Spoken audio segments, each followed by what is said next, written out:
Foi o primeiro olhar que a gente teve, no primeiro sentir, a primeira escuta nossa é das águas, no útero da nossa mãe. Como a gente se conecta e como a gente se conecta com esse meio ambiente. Qual é a sua relação com as águas?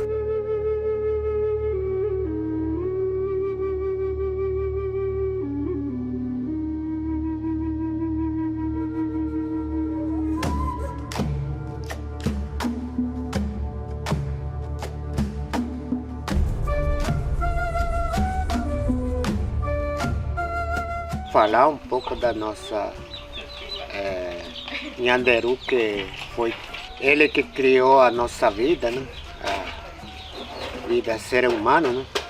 Principalmente ao indígena, ao Mbuá Guarani. Nós vivemos aqui no sul, na América do Sul, que não entendemos a natureza, nossa água, que é importante para ser humano, né?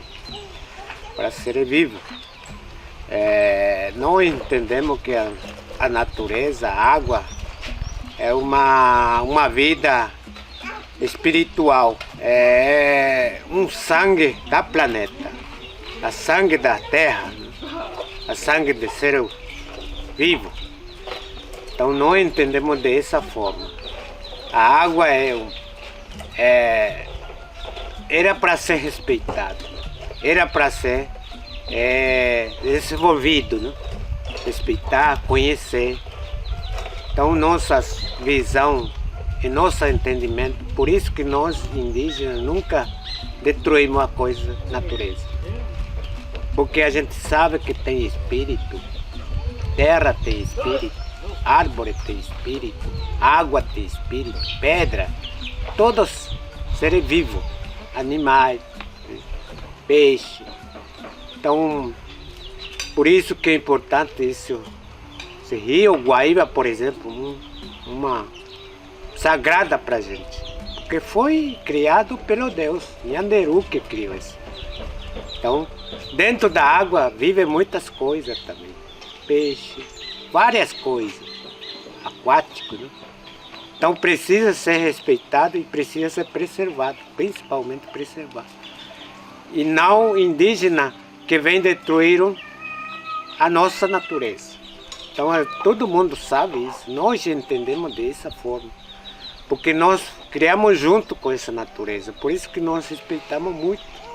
Então acho que precisa entender, o povo branco precisa entender e precisa respeitar. Vamos preservar a nossa vida, vamos preservar a nossa natureza. Então por isso que é importante. E o Guaíba tem que ser preservado e tem que ser respeitado. Cheguei lá e botei o anzol e ele já veio. Nosso arroz ainda está dando produção de peixe.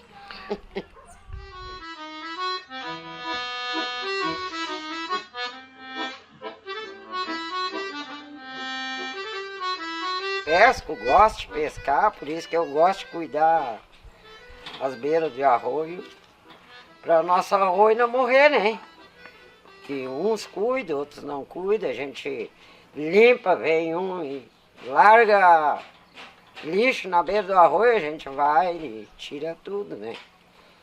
O que a gente pode fazer, a gente faz. Esse arroio aí era que nem uma praia antigamente, quando eu era criança. Bah, a minha mãe criou nós tudo lavando roupa no arroio, a água limpinha, a gente muito tomou a água do arroio. A gente pegava a água do arroio para tomar banho, a mãe fervia para nós poder tomar a água.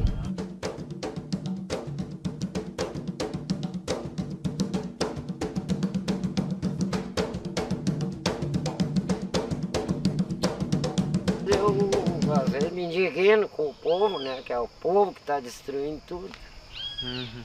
Aí uns se dedicam a cuidar e outros não fazem nada para preservar. Eu, como recicladora, gosto desse meio, né? Porque ele está cuidando do meio ambiente.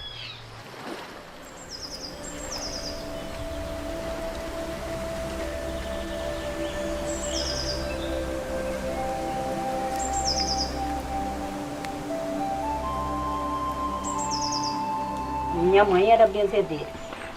A mãe da minha mãe, a minha avó, era benzedeira e parteira. A mãe do meu pai era benzedeira e parteira. Porque senão, sem água, para nós tomar banho, para nós, primeiramente o batizado, né? Depois para tomar banho, para fazer as comidas. Tudo é para tomar banho, para se benzer. Tudo faz parte da nossa vida, né?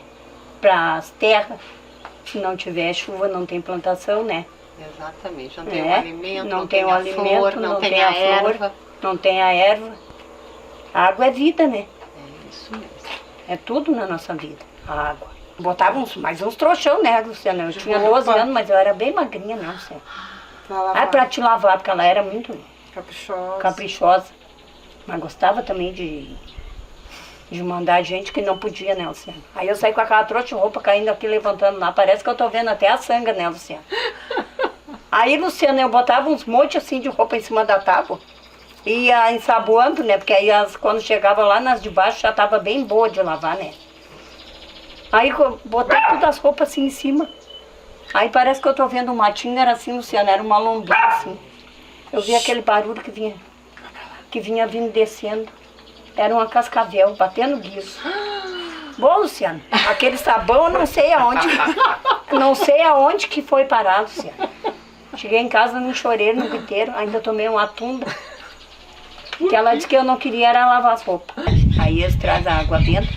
Eu digo, não, pode ser só um pouquinho, só para molhar o dedo assim, né, Luciana?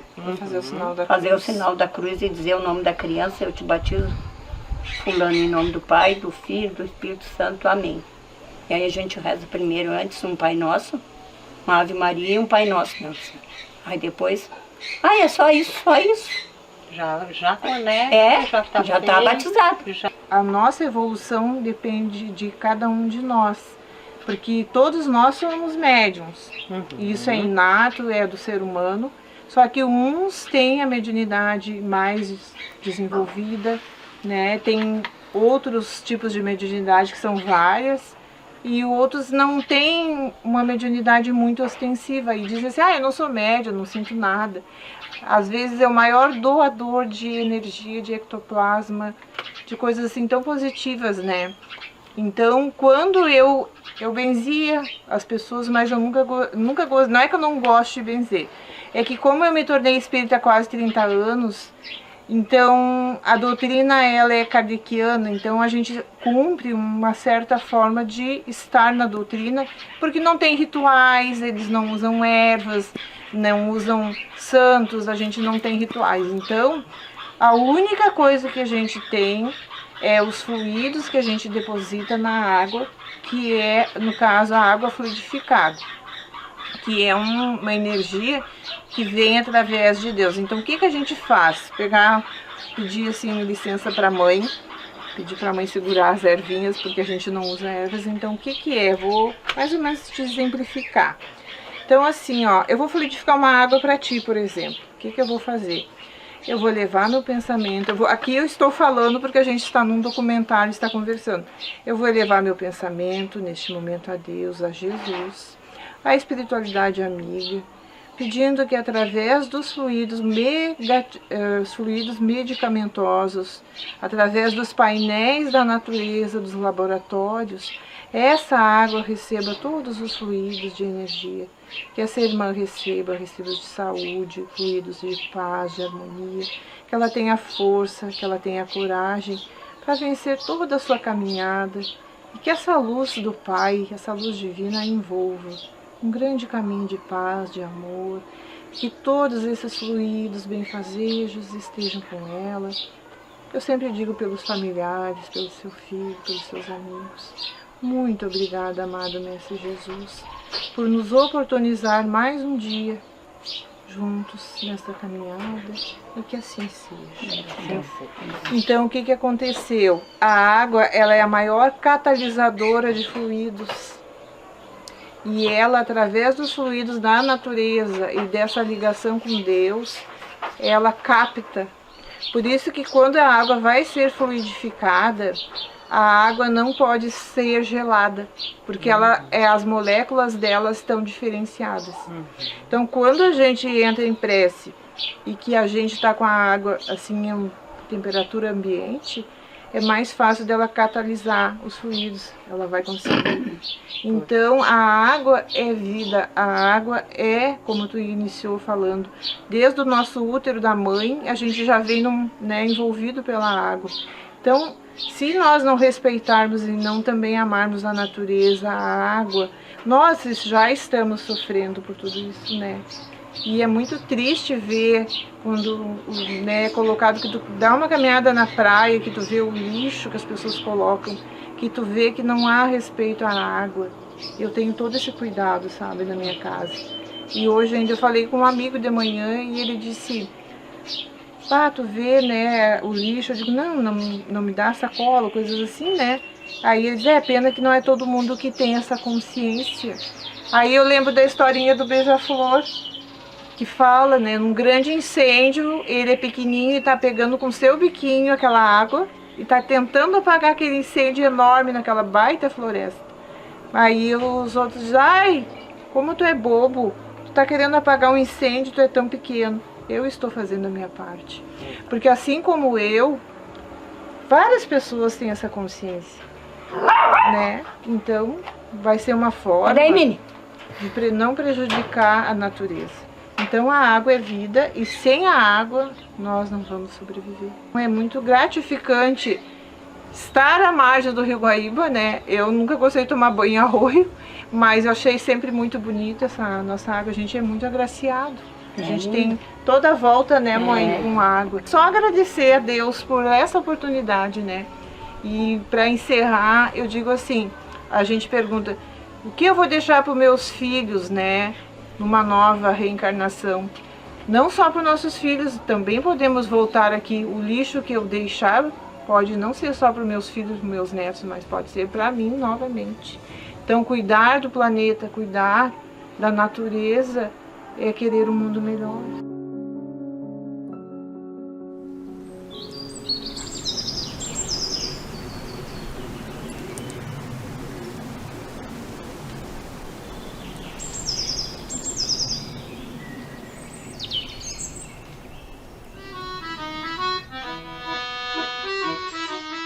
Pessoal, estamos aqui hoje, num sábado, acompanhando as aulas da ONG Biguá.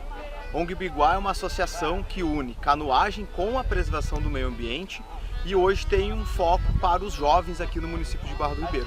Foi fundada em 2003, eu sou sócio fundador dela e a gente tem orgulho que depois de mais de 20 anos esse projeto continua incluindo os jovens no mundo do esporte e também da educação ambiental.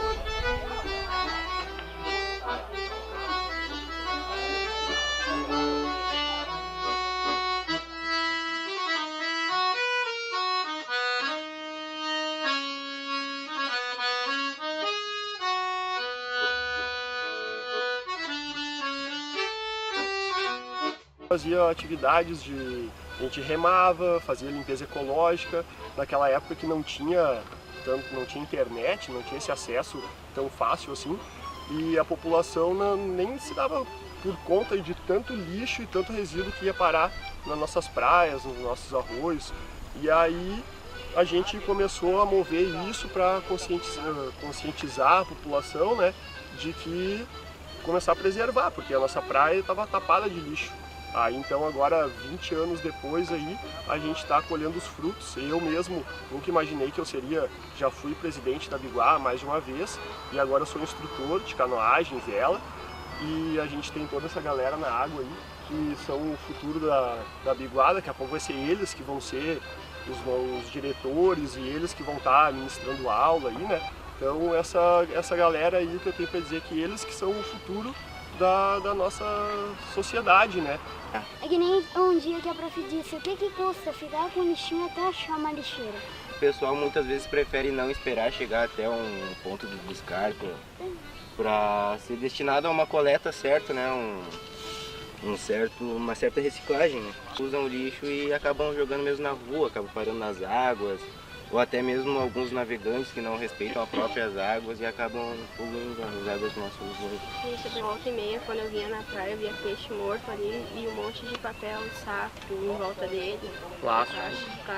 Que nem ali, poucos dias, o dia da enxurrada, tinha uma tartaruga morta com um saco no pescoço. Ela morreu estrangulada. Refrigerante, em vez de eu jogar fora a garrafinha, já pega ali, enche, leva para aula, já utiliza em vez de gastar dinheiro com uma garrafa cara e que provavelmente vai quebrar e vai poluir a natureza. Quando a gente fala em meio ambiente, quando a gente fala nas nossas águas, a gente está falando de algo que é coletivo, que é de todos. Inclusive no direito ambiental a gente chama os direitos difusos. A natureza, ela pertence a todos nós. Mas como é que nós vamos garantir a sua preservação? Tá, e o que os metais pesados têm a ver com isso? O tratamento de água não vai se livrar deles? Não são coisas que animais ou seres vivos normalmente vão querer se alimentar, então por que a gente precisa se importar com isso?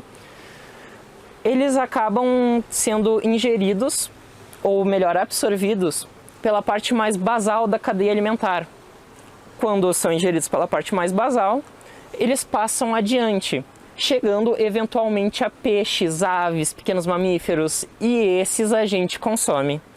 Como esses metais pesados eles são difíceis de serem metabolizados, eles acabam se acumulando e a gente ingere. E, por exemplo, o chumbo ele ataca o sistema nervoso, ataca processos genéticos e acaba causando inúmeros problemas relacionados ao cérebro, assim, a cognição das pessoas. Tanto é que houve por muito tempo um problema generalizado nas casas de certas pessoas por conta de uma tinta que possuía chumbo e estava causando inúmeros problemas no desenvolvimento das crianças. E isso a gente tem na nossa água. Já o cromo, ele é um metal que ele é extremamente irritadiço assim, para o nosso corpo, então ele reage causando úlceras, não só na pele, como também no sistema respiratório e digestivo. Então ele vai estar te causando várias feridas por dentro do corpo, que é um problema, assim, não precisa pensar muito.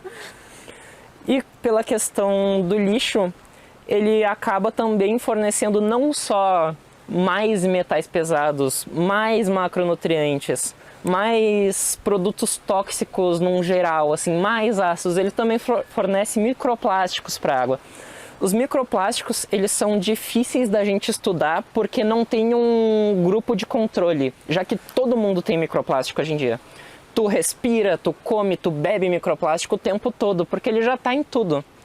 Mas eles são associados com problemas muito semelhantes aos metais pesados. Por exemplo, problemas semelhantes ao chumbo atacando o cérebro, atacando processos genéticos, atacando o sangue, atacando o sistema respiratório, digestório. Então é algo que está nos atacando de todos os lados e precisaria de muito incentivo monetário, incentivo econômico por parte do governo que a gente não tem.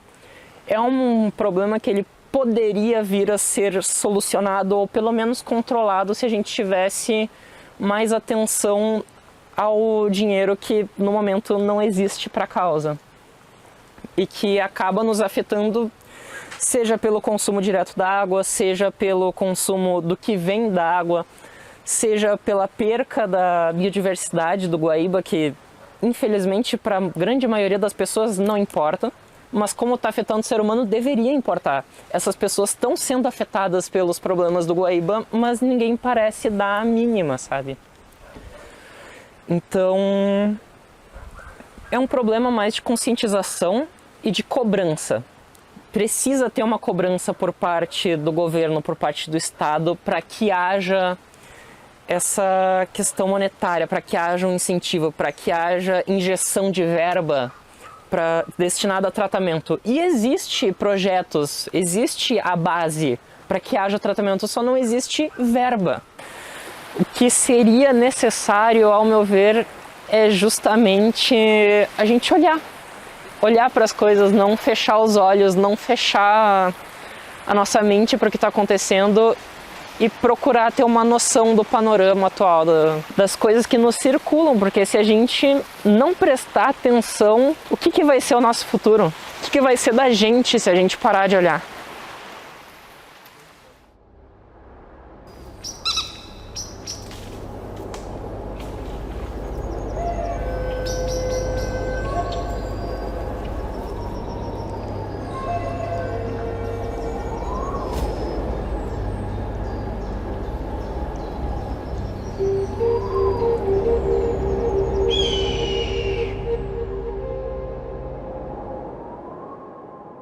A nossa produção maior é upa, né? Nós temos 1/4 de hectare plantado de upa, né? E nós somos associados à Cooperativa do Sertão também. Ah, que legal. Nós somos associados lá. É tudo através da minha esposa, porque o bloco não é o nome dela, né? Sim. Então a gente participa com eles, né? Quando sobra alguma uva aqui, a gente leva para lá para fazer suco. Ou então nós fizemos artesanal em casa, né? Tem água. Basta dizer que hoje aqui a nossa água nós puxamos de uma vertente. Mas ela é tão longe daqui que hoje ela tem... Nós temos 2 bombas ligadas hoje para poder trazer água para cá. Uma ligada em sequência com a outra, porque é muito longe da onde nós descemos. Mas tem uma água muito sadia, né? Uma vertente muito... Inclusive ela foi protegida pela Emater, que nos ajudou lá embaixo, né? Já os outros aqui tudo tem mais poço artesiano. Né? Poço. Isso. Eu também tenho vontade de fazer um. Outra coisa é o açude, que é onde nós usamos bastante o açude para irrigação, né? Tá melhorando, alguém tá fazendo, né? Ela chegou num ponto crítico, né? Eu estava dizendo, acho que vocês acompanham, praia nenhuma dava para tomar banho, né? Tudo poluído, né? Hoje nós temos um problema nos arroios, né? Que hoje, de primeira a gente pescava muito fácil. Isso aí ajudava até na sobrevivência, né? Pra gente que é pobre, né? A gente continua sendo pobre, né? Mas a gente era mais pobre ainda, né? Então a gente saía ali, né, num qualquer valo ali, pegava um peixe, pegava uma coisa. E as coisas chegaram num ponto que hoje ainda está nessa situação de não se encontrarem mais peixe nos riachos, né? E por que o senhor acha que aconteceu isso? Eu vou dizer uma coisa assim, que eu faço parte da associação também, né? Então é muito discutido isso aí. A gente acha que é um agrotóxico, né? Por que está sumindo peixe, né? Por que não tem peixe? Se tem água, né? O que aconteceu hoje? Pode ver que mudou o público aqui de fora.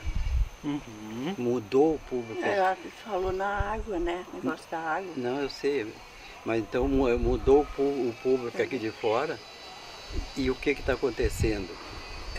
Muitos não têm aquela necessidade do pequeno agricultor, né? E essas pessoas estão se inserindo na... Eu não estou falando por maldade disso. Claro, não, claro. A linha do tempo, né? Estão se inserindo dentro das associações. As associações são abertas. Se tu morar aqui, tu pode participar da associação. Claro. Pode participar das discussões, né? Tu tem direito a voto, né? Tem direito. Só que aí começa a fugir o pequeno, ele é muito simplório, né? Assim, para se impor. Ai, a mãe descia lá bem braba, né, com a vara. Que a gente tava demorando, né? E a gente era solta, assim, porque aqui não tinha problema nenhum, a gente ficava assim, à vontade, né? Nós era só filha e mulher, né? Nós éramos 6 filhas mulher. Nós íamos pro arroio lá e ficava. E ela lavava a roupa lá, tinha uma parte que ela lavava a roupa lá também.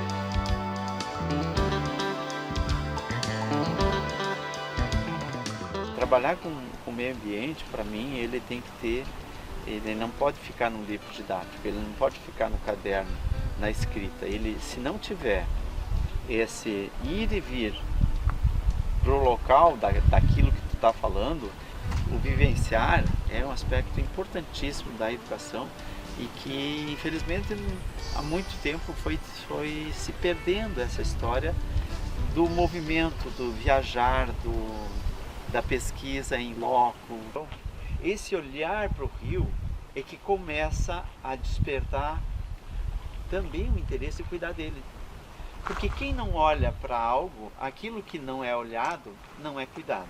E eu acho que a melhor forma com que a gente consegue mostrar a importância de cuidar é quando tu mostra as pessoas com um olhar para aquilo que tu está falando, né? Então, também a nossa ferramenta pedagógica, que é o barco, promove isso, certo? Porque quando tu bota a criança, o adolescente dentro do barco, em contato com a água, com o ar, com a natureza, tu mostra o quanto é importante cuidar dela para se manter bonita e não suja, como infelizmente está acontecendo.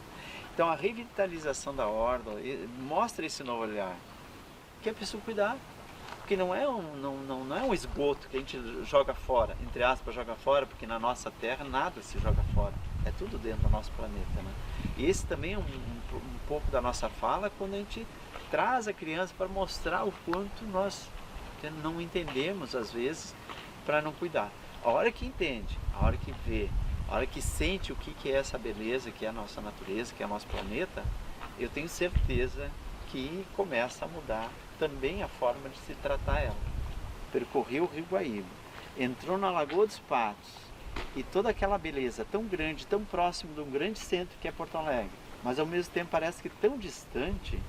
Por ocasião das construções das estradas, do uso de caminhões, de carretas, o transporte e o uso das águas como forma de transporte de pessoas e mercadorias foi se perdendo.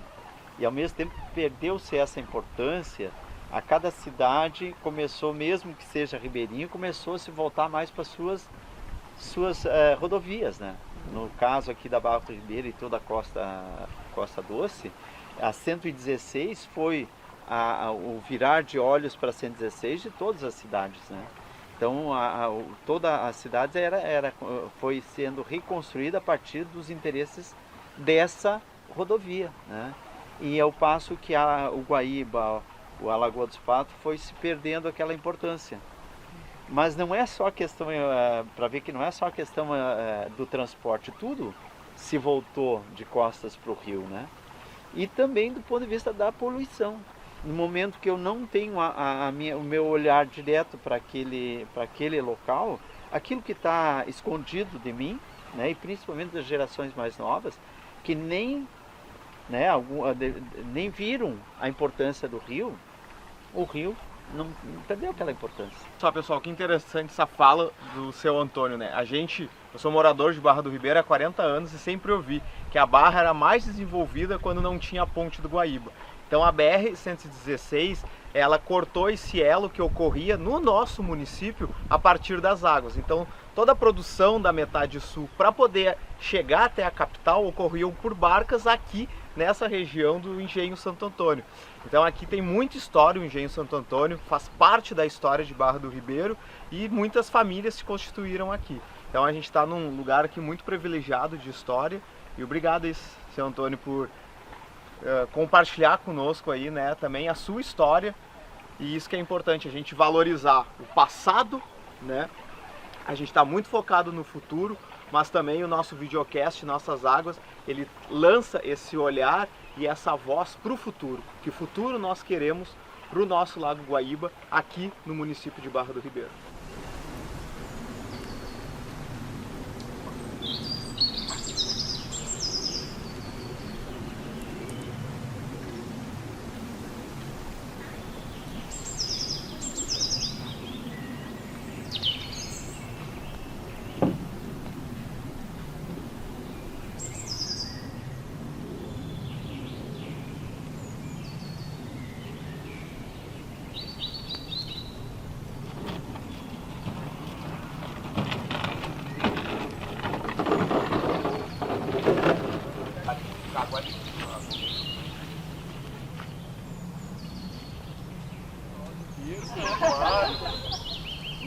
Chega na aula da tarde, meu Deus, tá falando baixinho hoje.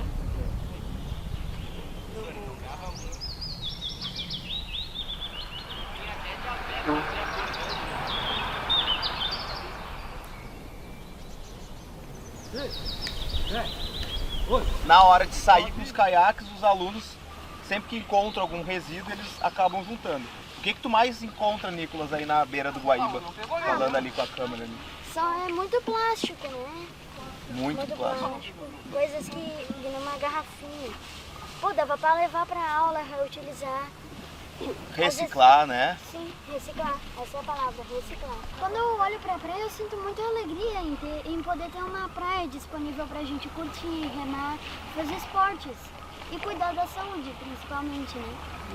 E também por ter uma fonte de água natural, né? Ao mesmo tempo que eu sinto uma alegria por praticar esse esporte, que é a canoagem, desde a minha infância, eu estou aqui acompanhando a Biguá, eu sinto muita tristeza de ver as condições que nós encontramos no nosso Guaíba, né? Por conta do nosso cuidado. Poderíamos ter um pouco mais de cuidado, porque é usado não só para banho no verão, mas sim para praticar esportes, para o nosso próprio uso de vida. Essa água é tratada, claro, mas nós tomamos essa água. E se a gente cuidasse um pouco mais, daria um pouco menos de despesa também com limpeza das águas para purificação. E ao mesmo tempo que é uma alegria poder estar praticando esse esporte aqui no nosso Guaíba, é uma tristeza de ver que é tão mal cuidado. Esse Guaíba aqui, para mim, é o futuro. Ele é o futuro e sempre vai ser uma bênção que a gente tem aqui na Barra do Ribeiro. A Barra do Ribeiro, que é das partes mais largas do Guaíba aqui, que já tem a divisa com a Lagoa dos Patos também, uma das maiores lagunas da América Latina. E eu ganhei, naquela época eu tinha ganhado um caiaque do meu pai, quando eu tinha 8 anos de idade, e aí já me incentivou e eu comecei a remar com a galera, e aí isso daí é o que tem de melhor, assim, tipo, a Barra está mostrando tanto Porto Alegre quanto a Barra, que ficou muitos anos de costa para o Guaíba, né? Hoje a gente tem a Náutica Barrense também, que eu faço parte, que é um grupo de velejadores aqui da nossa cidade, que está sempre junto na parceria também. Hoje a gente tem o Velejar Solidário, que é um dos maiores encontros de vela solidária do Brasil. Então, a primeira edição tiveram 234 veleiros aqui na Barra do Ribeiro, e agora em julho vai ter de novo. Então Porto Alegre também já está mais visando, né, o Guaíba também, se importando com isso. Eu acho que a tendência é cada vez melhorar mais, tanto para poluição, né, diminuir. O pessoal já está se conscientizando mais, né, jogando menos resíduos, menos lixo também. E a esperança é que isso melhore a cada dia. E essa é a esperança, né? Essa é a sementinha que a Biguá planta com o Nicolas, com a Stephanie, com a Sofia, com todos esses alunos aí que estão na água remando. Para mim, o rio Guaíba, ele é assim uma fonte de vida, né? Porque quando eu tô ali dentro da água, é paz, sabe? Às vezes eu falo para as crianças assim, vamos respirar, respira, olha para o horizonte, sente a água, o ventinho. É muito triste o que a gente encontra de poluição, a gente encontra muito plástico, a gente encontra fralda, é um descaso, né? Como a ONG, ela diz, né, canoagem e preservação ambiental, a gente tenta fazer bastante trabalho com as crianças de recolher lixo e conscientizar para colocar no lugar correto. Quando eu era pequena, eu nunca fui de ir na praia, morava aqui e não ia. Aí agora 3 vezes na semana eu tô aqui, quando eu não tô aqui eu já quero vir. Aula de canoagem, aula de vela. Mas a gente sempre tenta trazer para eles que se a gente usa a água para remar, para fazer as nossas atividades, para velejar, agora a gente tem um novo esporte da vela, então a gente precisa manter o nosso meio ambiente sempre limpo e preservado, a gente precisa cuidar daquilo que a gente usa, tanto a água que a gente toma na nossa casa, né, quanto para a gente fazer a nossa prática esportiva. Então quando a gente sai para alguma remada um pouco mais longe, eles sempre percebem, mas essa praia é bastante suja, porque se ninguém vem aqui? E a gente mostra para eles que o lixo ele pode vir de vários lugares, que nem agora de manhã eles estavam comentando sobre esse buraco que está aqui, que na verdade é um esgoto fluvial, então é a água que vem da chuva, é o lixo que vem da rua que vem parar aqui. Não é um esgoto a céu aberto que está aqui no município, não, é a água que vem da chuva parar aqui e traz lixo, porque os lixos eles vão parar na rua por causa do vento e tudo mais, assim como eles vêm para a praia por causa do vento também. A gente tem, né, vem água, vem é do outro lado de Porto Alegre. Então, quando bate um vento leste, o vento acaba trazendo esse lixo, esses resíduos que vem de Porto Alegre. Areia Branca, que é um local que não é de fácil acesso, né? Não é todo mundo que consegue chegar lá, e sempre tem bastante lixo porque vem pelo vento. Então, a gente sempre tenta trazer esse lado de vamos ajudar a preservar, ajudem na escola. Algumas escolas têm alguns projetos também de incentivo à coleta de resíduos. Termina o recreio, tem aquele mutirão ali que vai lá, faz a coleta e para manter o pátio deles limpo, para manter eles conscientes de que esse lixo uma hora ele vai parar na água e essa água é que a gente bebe. Os prédios construídos na margem do Lago Guaíba é o efeito de formação das cidades, que basicamente foi no Brasil inteiro. As cidades se formaram das margens para dentro do território, das margens dos rios, né? E aqui o Lago Guaíba a gente pode ver isso muito na cidade de Barra do Ribeiro, de Guaíba para Porto Alegre. Só que isso deu um efeito das cidades dar as costas para o Lago Guaíba. E hoje a gente está num processo que a gente precisa, as pessoas precisam se integrar dentro do Lago Guaíba. É o que proporciona essa areia aqui, essa prainha, essa margem, né? Eu me integro ao lago. No momento que eu tenho um prédio, esse prédio bloqueia a minha visão, bloqueia o acesso. Então aqui a gente vê vários projetos que isso está mudando, com a construção de piers, de trapiches e de novos espaços de lazer, prainhas, para as pessoas se integrarem, se reconectarem com o nosso Lago Guaíba. Isso aqui foi plantado. Um pé de araçá, uma árvore de araçá, tem até a fruta do conde por aí. Eu não sei onde é, que de vez em quando tem frutinha no chão. E vocês, a comunidade e a prefeitura juntos fizeram também Sim, essa... aí eles cercaram aqui, que largavam muito cavalo aqui, né? Isso, aí deu uma contenção para poder as árvores vir, né? É nós mesmo que se empenhamos em dar uma preservada aqui. A prefeitura não se envolve. Aí às vezes a gente amontou a lixo aí para eles levar, eles não vêm tirar. É aonde acaba as pessoas largando na beira do arroio os lixos. Que a prefeitura ela não se empenha muito em tirar lixo da frente das casas. Aí o que o pessoal faz? Paga um carroceiro, o carroceiro vai lá e tira, larga na beira dos arroios. E quando tá baixo é um esgoto total. É esgoto. Ele tá assim porque deu essa cheia aí, ó. Mas olha lá os botes deles. Aí ele vai lá adiante, lá, ó. E é só um barro só a água. Nós temos garantido no Brasil, em lei, os usos múltiplos da água. Então essa imensidão aqui do Lago Guaíba, nós temos diferentes usos. Nós temos os pescadores que precisam do lago para pesca, nós temos as empresas que captam água, a água para chegar na torneira da nossa casa, a companhia de saneamento, a Corsã, precisa captar, tratar, isso é um uso. Os nossos agricultores precisam de água para as plantações e também tem usos como quando a gente puxa lá a descarga no vaso da nossa casa e geramos o esgoto, esse esgoto é despejado no Lago Guaíba, ele precisa passar por tratamento. Então também despejar efluentes no lago é um uso. E tudo esses usos a gente tem que tentar ter uma harmonia para eles não entrar em conflito, porque no momento que se entra em conflito, nós baixamos a classe dessas águas e os usos se tornam menos restritivos. Só para vocês entenderem, a pior classe é a classe 4, aonde é só permitido, é recomendado que se faça a navegação e a questão da harmonia paisagística. Eu só vou poder olhar para esse lago. Então, nós temos que garantir classes boas, como a classe 1, a classe 2, aonde eu posso fazer diferentes usos dessa água. O que tinha que acontecer assim mais seguido é a fiscalização, porque eles fazem uma piracema. Piracema 3 meses, o peixe ali desovar, largar os veguinhos, tudo, papapá. Aí o que acontece? Não respeita a piracema, a maioria não respeita a piracema. E outros pescam aquela malha de viola. Pega uma violinha que 6 violas dá 1 quilo, eles pegam 60 para dar 1 quilo.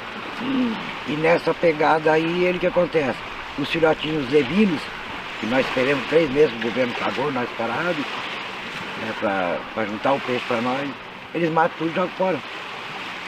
Então quer dizer que a pesca hoje está assim, hoje posso tentar 5 quilos da pesca, tá difícil, tá bravo. Acho que o esporte da canoagem, essa piazada aí, até, como é que eu vou dizer assim, tem uns que chegam aqui revoltados, com família, com tudo, né? Depois vem a mãe perguntar pra gente o que nós fizemos que eles mudaram em casa. Educa, que ensina e as coisas que fazer. Tinha uns aqui que chegavam aqui até o remo enfiava na cara do outro. Chegou em casa lá no tempo, aí a mãe dele veio aqui perguntar o que acontecia, que ele chegou em casa, estava arrumando a cama, estava varrendo a casa, né? E é isso aí, e a saúde é outra coisa, né? Muda completamente. É isso, como é que eu vou dizer assim? Eles chegam aqui em Jururu, né? No esporte, chegam em Jururu. Quando eles começam a queimar, depois já vê que é aquela correria para pegar o remo, para pegar o caiaque, já ir para a água. Uma vida, né? É, muda completamente. Nem o acampamento chega lá e não corta a árvore. Tu chega lá, tu tiver que amarrar ela pro ladinho um pouco, tu amarra, quando vai embora tu desamarra. E já aconteceu o caso, eu estava acampado e tinha uma árvorezinha aqui no meio do acampamento. E eu amarrei ela, fiz tipo uma portinha assim, sabe? Isso. Pra tirar do caminho, só puxei ela e amarrei pra cima. Aí encostou uma lança, primeiro a colocar desceu, pegou o facão. Quando ele foi cortar eu gritei, né? Se tu cortar, levanta o acampamento. O cara tá vendo que eu amarrei, eu faço pra não cortar, agora tu vai cortar. E a outra vai nos acampamentos, veio aí, até motosserra. Não tem fiscalização. Tem que ter fiscalização para melhorar.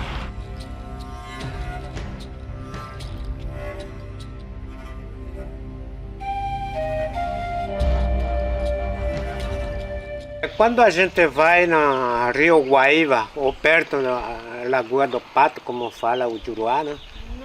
Muito, para mim, um lugar muito sagrado. Um lugar que tem a vida para o povo guarani, principalmente. Rio Guaíba, no lado da lagoa, muito importante porque lá é o nosso território. Nossa aldeia antiga que tem lá, tem sítio ecológico, tem várias coisas importantes para a gente. Então eu me sinto como no lugar do Tecoá, lá aldeia, lá que tem meu povo, lá que tem vida, lá que tem Deus que está cuidando aí, a terra é espaço sagrado para a gente viver ali. Aí nosso entendimento, essa Rio Guaíba significa que Iguá significa uma fonte que o Guarani tem que consumir essa água. Iguá. Então por isso que acho que alguma palavra colocaram diferente do entendimento do Guarani. Então nosso Iguá, importante isso aí. Não é Guaíba, é Iguá. Só que Guarani, como o português não entende muito bem, eles pensaram que é Guaíba. Nós chamamos Inhacá. Inhacá, o que significa para nós? É como se fosse um abraço, não? Inhacá, Guaíba, vem porque tem o braço que cai também. Arroio, tem vários arroios que caem ali, né? Então nosso Iguá é ali. Nós temos enfrentado no Rio Grande do Sul muitas secas no período de verão e com baixa disponibilidade essa poluição não consegue se diluir e a gente tem o comprometimento, inclusive, do abastecimento das cidades, do uso da água para as lavouras. E nós já tivemos em 2006 no Rio Grande do Sul o maior crime, o maior acidente, desastre ambiental que foi lá no Rio dos Sinos, que deságua aqui no nosso Lago Guaíba, nessa grande bacia, que foi a mortandade de mais de 60 toneladas de peixe por esses conflitos e pelo lançamento da poluição de um aterro industrial. Então, pessoal, é muito séria essa pauta e o nosso objetivo aqui é trazer vocês para essa reconexão com o Lago Guaíba. Hoje nós estamos gravando aqui num domingo pela manhã e nós não vemos quase ninguém fazendo esse uso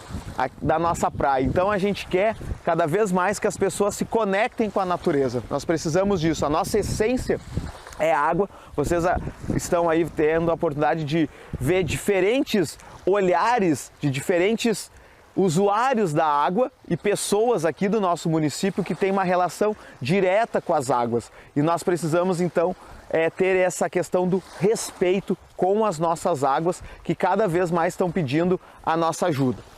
Nós vivemos em maio agora desse ano a maior inundação, o maior evento climático extremo da América do Sul, o maior do Brasil em termos de área de territórios atingidos, de mortes de pessoas, e isso nos trouxe uma grande preocupação de como será o futuro com a questão das mudanças climáticas. Então, nos trouxe um novo jeito de pensar também com a cultura do risco. As águas podem oferecer risco, num caso da questão das inundações ou também da seca, como falei, que está sendo agravada com a questão dos eventos climáticos extremos, da mudança climática. E isso nos traz agora um novo jeito de viver nas cidades, que é a questão da adaptação às mudanças climáticas. Nós vamos ter que se adaptar com esse novo cenário. Em menos de um ano, nós tivemos 3 inundações no nosso município aqui. Em setembro de 2023, em novembro de 2023 e em maio e junho de 2024. Então, isso nos traz essa atenção cada vez mais voltada para o Lago Guaíba, para entender a bacia hidrográfica. A nossa visão precisa ser sistêmica. Eu não tenho que entender só aqui, essa parte do lago. Eu preciso, no meu município aqui de Barra do Ribeiro, nós precisamos compreender a bacia hidrográfica como um todo, seja a montante, lá nos municípios de Mariana, Sertão, essas águas que descem para a Barra do Ribeiro, como também a jusante, que é aqui o encontro do Lago Guaíba com o Arroio Ribeiro, onde forma a barra que dá nome à nossa cidade, a Barra do Arroio Ribeiro. Então, as águas é isso, gente, é cultura, é história, é a questão da preservação do meio ambiente, e as nossas águas são vida. Nós precisamos cada vez mais estarmos conectados com ela para garantir um futuro sustentável para as presentes e também para as futuras gerações. Como que as nossas crianças, quem tem filhos, os seus filhos daqui a alguns anos, qual é essa qualidade e disponibilidade das águas do Lago Guaíba que eles terão para as futuras gerações, que nós teremos, né, para as nossas futuras gerações. Fica esse questionamento aí. Qual é o futuro que queremos para as nossas águas? Escutar todas as vozes da nossa visão do lago, tanto do olhar filosófico, o que representa para nossas vidas essa relação com o nosso lago, o nosso cuidado, a nossa preservação ou o nosso não cuidado, o nosso não pertencimento, e a nossa visão ambiental. O que a gente sente? A gente sente essa conexão com essas águas, essa vontade de chorar, de emoção, de estar no encontro com os reinos da natureza. E aqui nesse lugar a gente tem toda essa conexão com todos os reinos, com as matas, com as águas, com os ventos. Então a minha relação, ela é uma memória afetiva divina, um lugar que eu ancoro a minha espiritualidade, ancoro os meus projetos, ancoro a minha vida, ancoro a minha família, ancoro a minha relação com meu filho. Então eu tenho muita gratidão de poder estar fazendo esse videocast nesse lugar, que me conecta nas minhas emoções, nos meus sentimentos, no meu amor pela vida. É o lugar que eu sinto paz, amor e esperança ainda. Nesse momento eu tenho uma mescla, né? A gente se pergunta o que vai ficar para o meu filho, para os meus netos. Mas eu ainda tenho esperança de que esse lugar seja um lugar de conexão com a natureza, com o amor e com a vida. Muito obrigada.